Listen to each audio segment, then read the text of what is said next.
The first time I saw her name in our bank records, I was sitting at my kitchen table in slipper socks with a yellow grocery pad under my hand and a pot of chili starting to simmer on the stove. It should have been the most ordinary part of my Sunday. The kind that makes you believe your life is solid because the small things are in place. The dishwasher was running.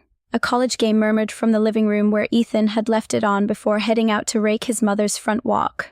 I had a coupon tucked under my phone case for the pharmacy and a load of towels half folded beside me.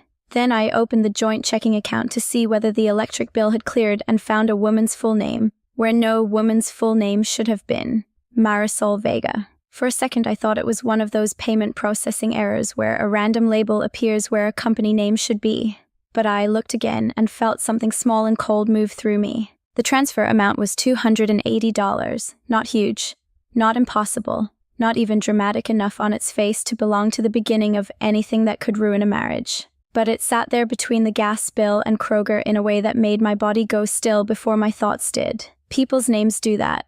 They arrive with shape and implication. They make a line item look personal. I tapped it open. There was no business logo, no invoice number. I recognized. No note beyond the date and completed transfer status, just her name. I told myself there was probably a simple answer. There usually was. Ethan was the kind of man cashiers thank twice. He brought my car around when it rained without making a show of it.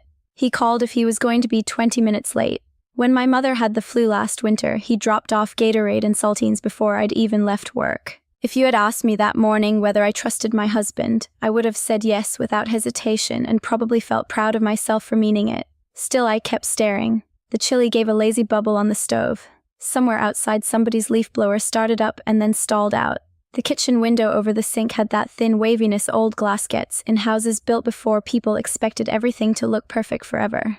We rented the little brick duplex on Hawthorne because it was close to my clinic and only 10 minutes from Lorraine's condo, which Ethan had called practical in the same tone he used for things that were not really up for debate. I had learned over 2 years of marriage and 3 years before that the Bell family liked the word practical the way some people liked prayer. It covered a lot. It made preference sound like necessity. It made decisions feel impersonal even when they cut straight through somebody. I clicked back to the account summary and saw her name again.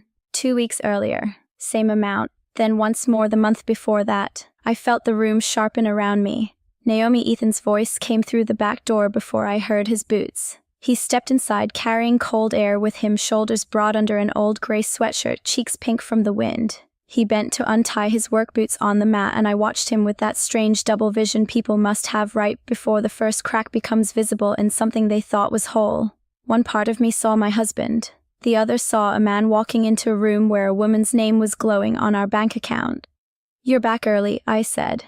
Her front walk wasn't as bad as I thought. He straightened and rubbed his hands together. "It smells good in here." I almost said, "There's a woman named Marisol Vega in our checking account." Instead, I heard myself answer. I started the chili. That was how I was. I did not leap toward ugliness unless ugliness was already standing in front of me with its hand raised. Ethan crossed the kitchen and kissed the top of my head quick and warm. "You okay?" I looked up at him. His face was open in that familiar way that had always disarmed me even when I was irritated. It was one of the things people loved about him. Ethan never looked defensive at first. He looked concerned. It made you feel a little unreasonable before you had even said your piece. "There's a name in the account I don't recognize," I said carefully. "Marisol Vega." He reached for the fridge handle, then paused. It was only a second, maybe less, but I saw it. "Oh," he said. "Not who, not, what do you mean?" "Just, oh," I kept my voice light. "Who is that?" He opened the fridge and took out a bottle of water. "Nobody."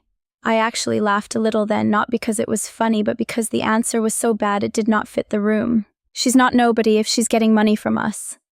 He twisted the cap off and drank before answering. "It's nothing, Naomi." There it was. That tone, soft enough to sound kind, smooth enough to make me feel like I was already standing too close to the edge of overreaction. I turned my phone toward him. "There are 3 transfers." He glanced at the screen but did not come closer. "She helped my mom out a couple times. With what, just errands. Some paperwork stuff. Mom got overwhelmed." I let that sit for a moment. "So why wouldn't you tell me?" He sighed, but not heavily, more like I was making him step backward into a conversation he had hoped would stay simple, because it wasn't a whole thing. The dishwasher clicked into a new cycle. I could hear the football announcer rising from the living room like he belonged to another house. I said, anything that comes out of our joint account is kind of a thing. Ethan rested one hand on the counter. It was for my mother and Naomi. That should not have mattered to the question I was asking, but in our marriage, and especially around Lorraine, it always did. His mother had a way of turning any request for clarity into a test of character. If you pressed too hard, you were not being careful with money. You were being cold. If you wanted to be consulted, you were not asking for respect. You were making family need about yourself. I knew that logic because I had spent years trying not to trigger it. I'm not saying don't help her, I said. I'm asking why I'm finding out from the account. He came around the island, then close enough to lean one hip against it. Because Mom was embarrassed. Okay, she didn't want to make a production out of needing help.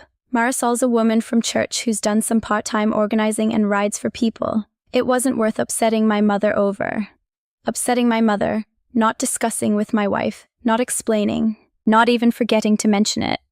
The sentence landed where it wanted to. I looked back at the transfers.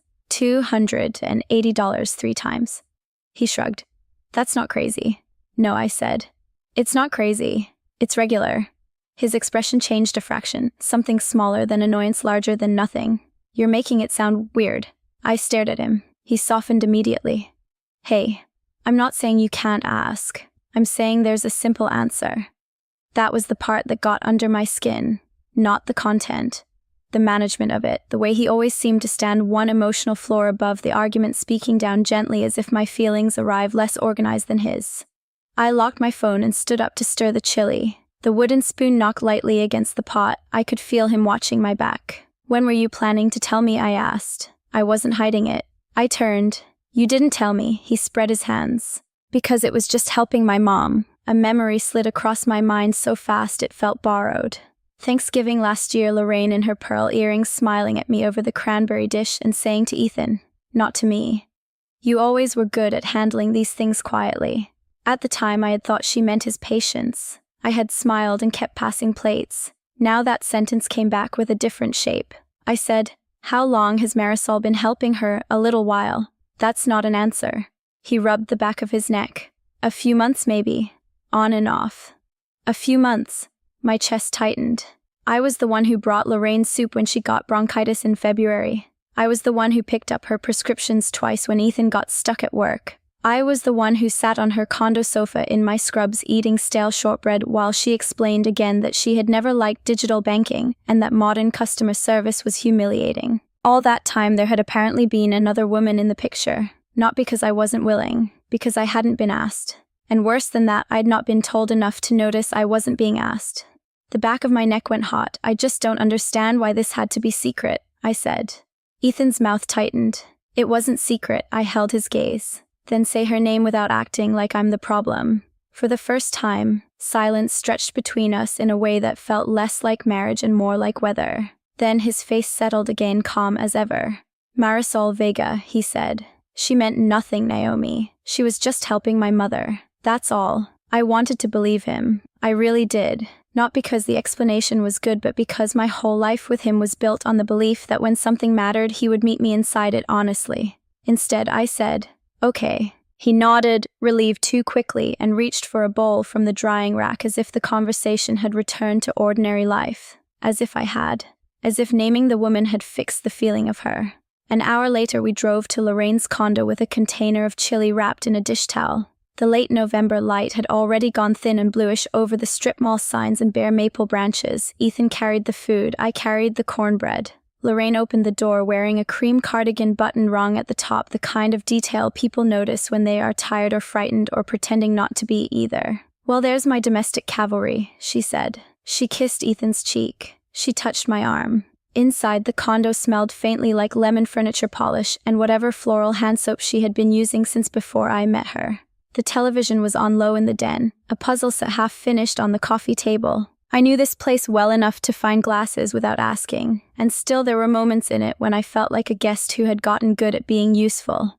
Dinner was easy in the way strained things often are. Ethan talked about a leak at work. Lorraine complained about the pharmacist changing manufacturers again. I kept waiting for Marisol's name to come up naturally, but it never did. Then while I was spooning chili into her freezer containers for later, Lorraine said from the kitchen table, Some things are easier handled quietly. I looked up. What do you mean? She was smoothing the edge of her napkin with 2 fingers, not looking at me. Oh, nothing pointed. Just that getting older is humiliating enough without making every little practical arrangement into a family discussion. Ethan did not say anything. It was one of those moments so small no outsider would have called it unkind. But I felt the words land exactly where they were meant to. Family discussion. Not our discussion. Not something I had a right to, something larger than me, older than me, already decided. I said I didn't realize discussion was the problem. Lorraine finally lifted her eyes, calm and cool. No, sweetheart. The problem is burden. Sweetheart. I smiled because women like me are raised to survive rooms before we are raised to trust ourselves in them. We stayed another 40 minutes. I washed the bowls. Ethan took out her trash. Lorraine pressed leftovers on us as if we had not brought dinner in the first place. On the drive home, Ethan reached over at a red light and squeezed my knee. You okay? That tone again. Tender. Containing. I looked out at the dark storefronts, the gas station glowing on the corner, the giant inflatable turkey still shivering under floodlights in front of the feed store. I'm fine, I said. But I wasn't. The next morning on my way to work, I stopped at the bank branch by the Walgreens and asked the woman at the counter if she could print the last 3 months of joint account transfers. She smiled, asked for my ID, and handed the packet over in less than 5 minutes. I sat in my car with the heater ticking and the papers spread across my lap. Marisol Vega. Not 3 transfers, 7. And every one of them had gone out on a Thursday regular as a heartbeat, and every one of them had gone out on a Thursday regular as a heartbeat. I sat there with the heat blowing dusty air at my knees and the bank printouts trembling once in my hands before I forced them still.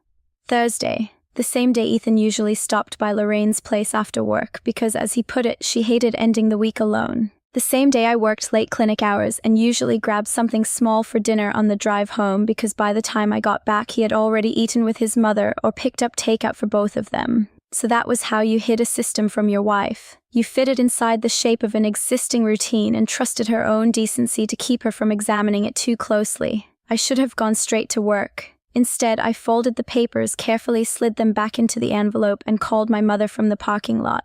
Ruth answered on the second ring. You okay? It was 8:12 in the morning. No, hello, no, how are you? Just that. My mother had a way of hearing strain before I gave it words. I found 7 transfers, I said. There was a pause. I could hear a cabinet shut on her end, then the scrape of a chair. 7 every Thursday. Same amount. Same name. She let that settle. What did Ethan say? That she helped Lorraine a couple times? Errands. Paperwork. And do you believe him? The question made me stare through the windshield at the gray sky over the Walgreens sign. People always ask whether you trust your instincts, but that was never my problem. My problem was that I trusted them and then talked myself out of what they meant. I believe he's telling it the way he wants it told, I said. That isn't the same thing. No. Another pause. My mother never filled silence just to make me feel better. When I was a kid, that used to frustrate me. As an adult, I understood it was one of the cleanest forms of respect I had ever been given. Finally, she said, Honey, has that family ever once made you part of a practical decision before it was already decided? I opened my mouth and closed it again. There were a dozen examples, all small enough to excuse at the time. Lorraine changing the dinner reservation for Easter and telling Ethan because she didn't want Naomi bothered at work. Ethan volunteering us to host Christmas Eve and calling it a good opportunity for me to make the apartment feel more like home. The afternoon Lorraine's water heater burst, and Ethan spent $600 from savings to help cover the replacement before he mentioned it to me over Chinese takeout, his face already arranged into that patient expression that said the decent response had been pre-selected. At each moment I'd told myself the same story. This is family, this is temporary, this is pressure, this is what flexibility looks like when you love people. No, I said. Then don't call this confusion if it isn't. I closed my eyes. My mother's voice softened, but not by much. You stayed quiet because you didn't want to be the woman they already half believed you were. That one hit so hard I had to grip the steering wheel. I got to work 3 minutes before my first patient call and spent the morning explaining insurance benefits with a voice so steady it almost felt borrowed.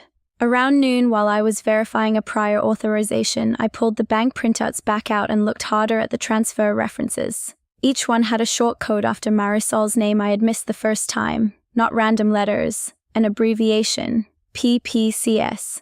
I typed it into my phone under the desk. Pine Ridge Private Care Services. The website came up plain and corporate, pale blue banner, stock photo, smiles, a list of elder support options that tried too hard to sound dignified. Companion visits, medication reminders, transportation coordination, light household assistance, care planning support. I stared at the screen until the words blurred. Lorraine had said more than once that she would die before she let strangers manage her. Ethan had repeated it to me with the sort of fond exasperation sons use when they want you to understand a difficult mother without criticizing her too openly. She's old-fashioned. She's proud. She just needs us, not outsiders. Us.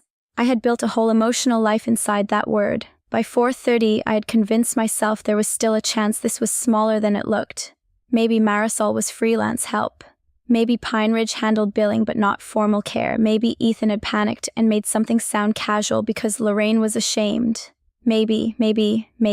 I was a smart woman, and still I could feel myself reaching for every softer version first. That, I realized, was how I had lasted so long in the Bell family without breaking. I kept translating disrespect into circumstance because circumstance hurt less. I drove to Pine Ridge after work with my stomach tight and my hands cold around the wheel. The office sat in a low brick building behind a dentist and a tax service with a narrow lobby that smelled faintly of printer toner and citrus cleaner. A fake ficus tree drooped in one corner. 2 framed watercolor prints of sailboats hung crooked over a row of gray chairs. It was the kind of place designed to say trust us without making promises. A woman at the front desk looked up. She had dark hair pinned back and reading glasses hanging on a blue cord against her blouse. "Can I help you?" I stepped closer and set the folded bank printouts on the counter without opening them. "I'm sorry. I'm trying to confirm whether you have someone named Marisol Vega working through here." The woman glanced at her screen. "She's one of our care coordinators, yes." "Care coordinators?" I felt the floor tilt and then hold. "I'm Naomi Bell," I said, and heard the slight catch in my own voice. "My husband is Ethan Bell. His mother is Lorraine Bell." Recognition flickered over her face so quickly that if I had not been looking for it, I might have missed it. "Oh," she said. "Of course." The same word Ethan had used. She turned back to the computer. "I'm Tessa. Let me just pull up Mrs. Bell's file." Every muscle in my body went alert.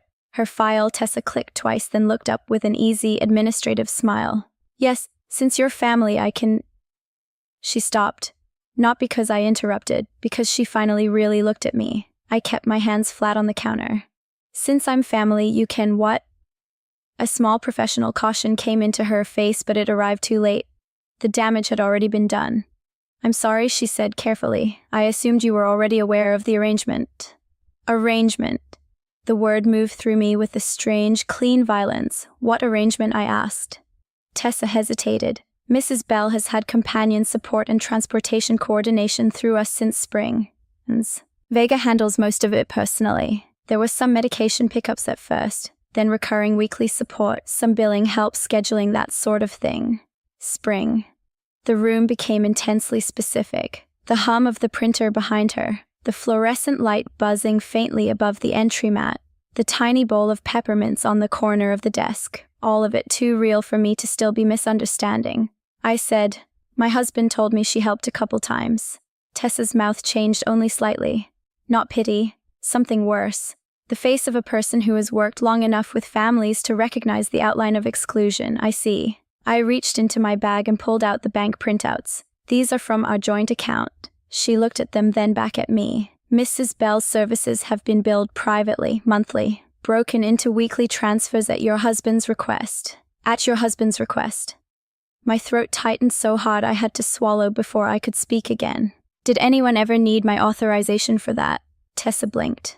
"There's an updated payment authorization pending now, actually. We switched software last month, so we've been getting signatures refreshed. I thought that might be why you were here today."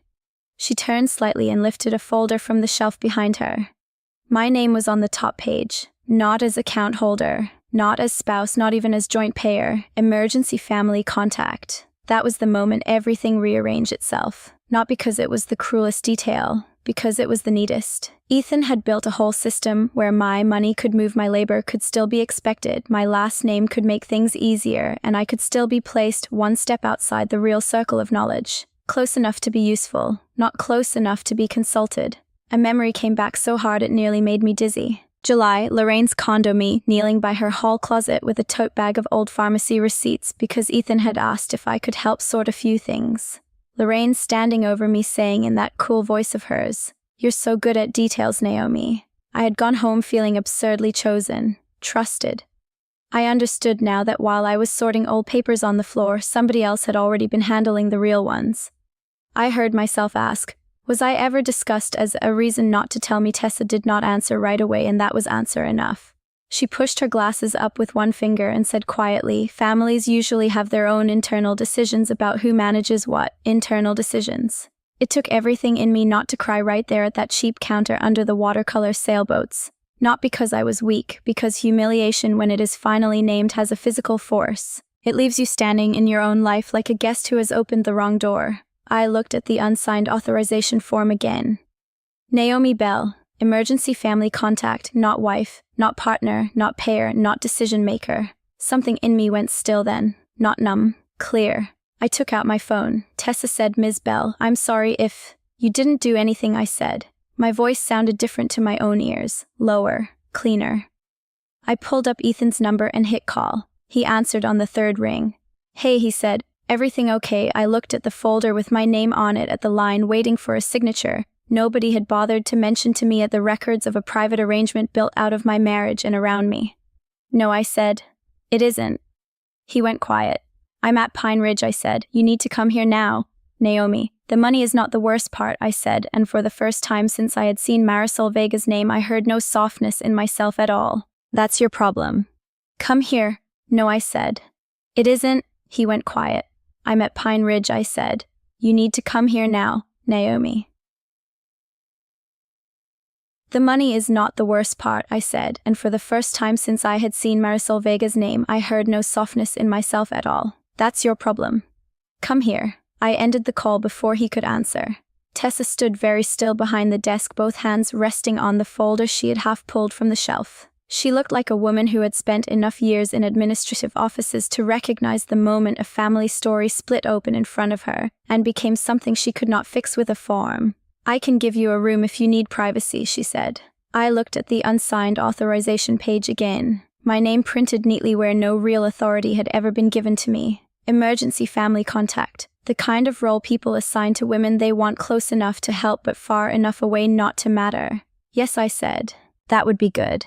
She led me into a small consultation room with a round table, 2 padded chairs, and a tissue box set in the middle like a prediction. Through the narrow window beside the blinds, I could see the parking lot and the dry brown leaves skittering low across the pavement every time the wind caught them. The room smelled faintly of coffee and copper heat. Tessa left the folder with me and closed the door gently behind her. I sat down and opened it. There it all was. Lorraine Bell. Companion care, transportation coordination, medication support, weekly scheduling. Ethan Bell listed as primary family contact and billing manager. My name attached only where it could be useful if something went wrong.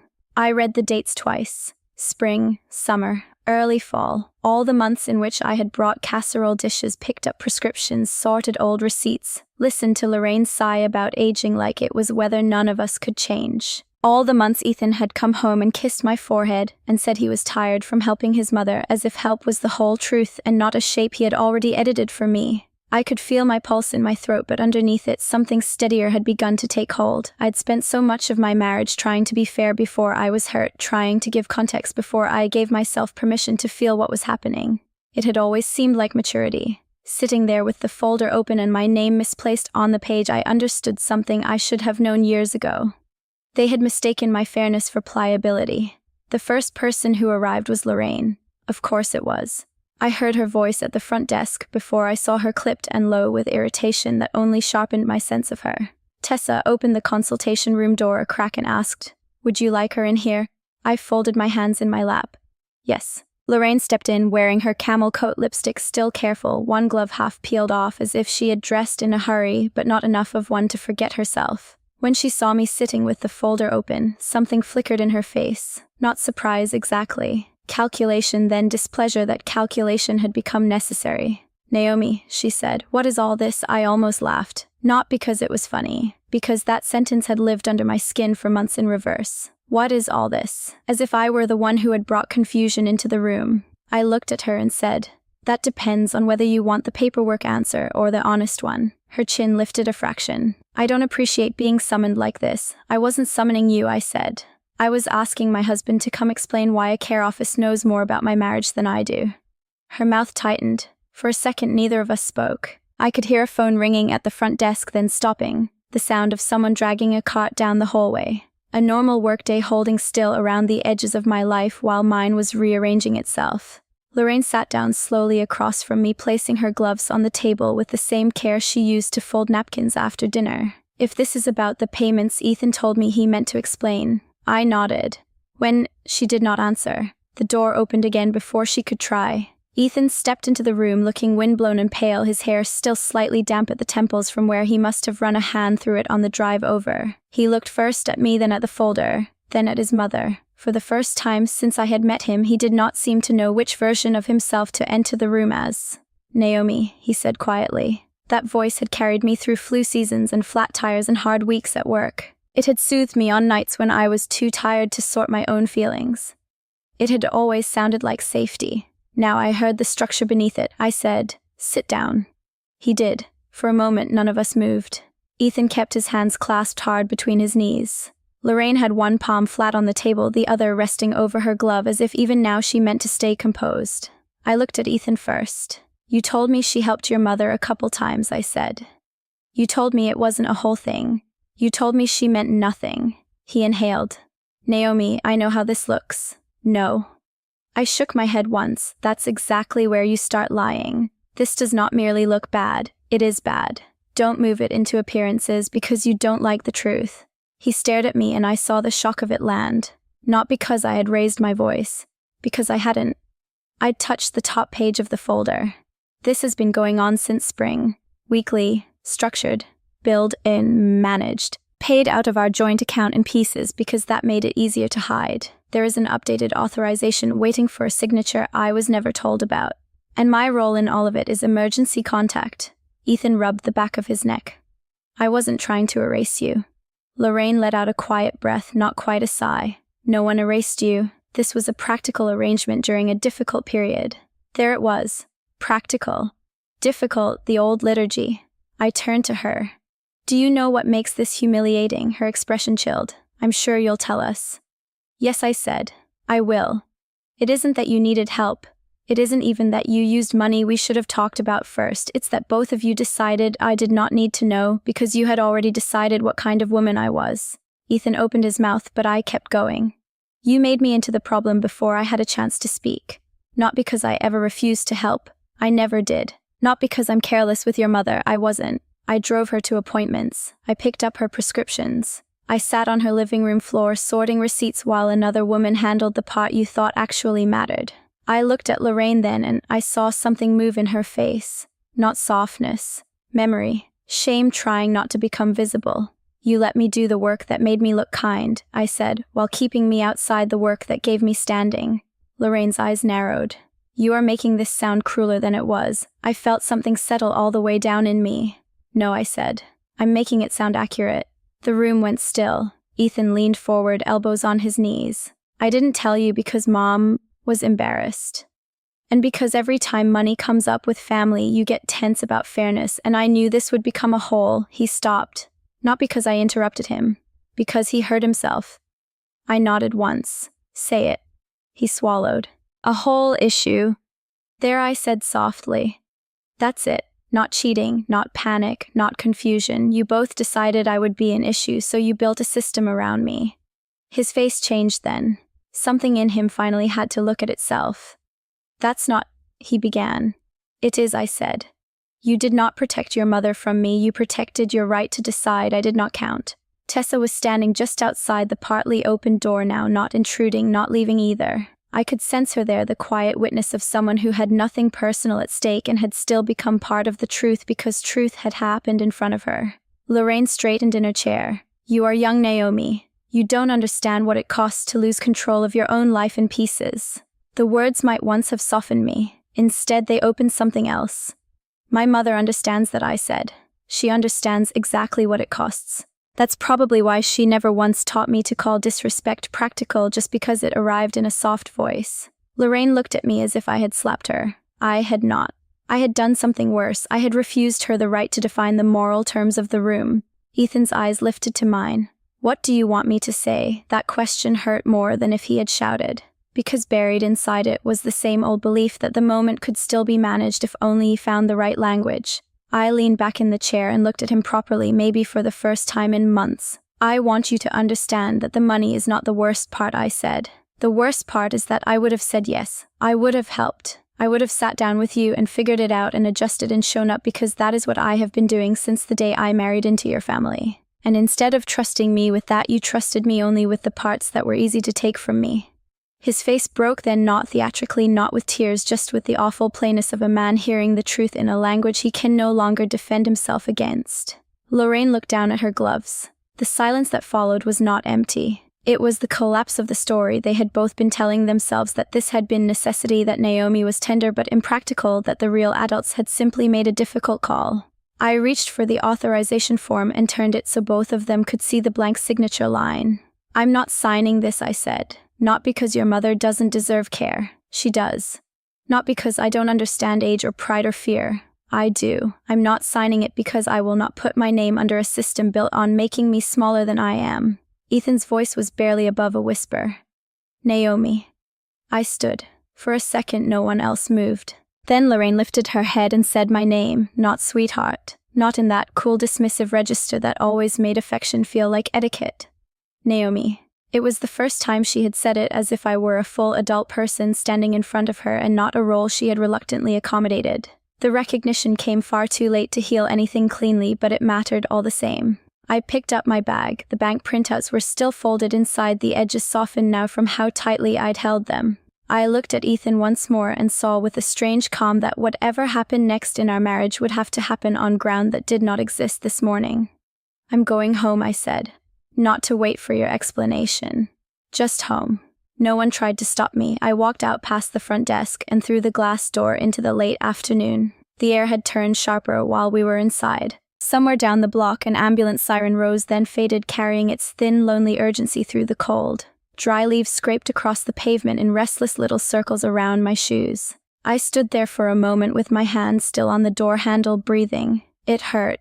God, it hurt. My marriage was still behind me in that building, altered and uncertain and stripped of the lie that had made it easy to inhabit. But underneath the hurt there was something warmer than triumph and steadier than relief. Myself. Not the version they had managed. Not the agreeable daughter-in-law, not the emergency contact, not the woman who could be trusted with casseroles but not decisions. Just me standing in the cold, with my name returned to me whole. I let go of the door and walked to my car while the leaves kept moving over the asphalt like dry paper, and for the first time in longer than I wanted to admit, I did not feel outside my own life.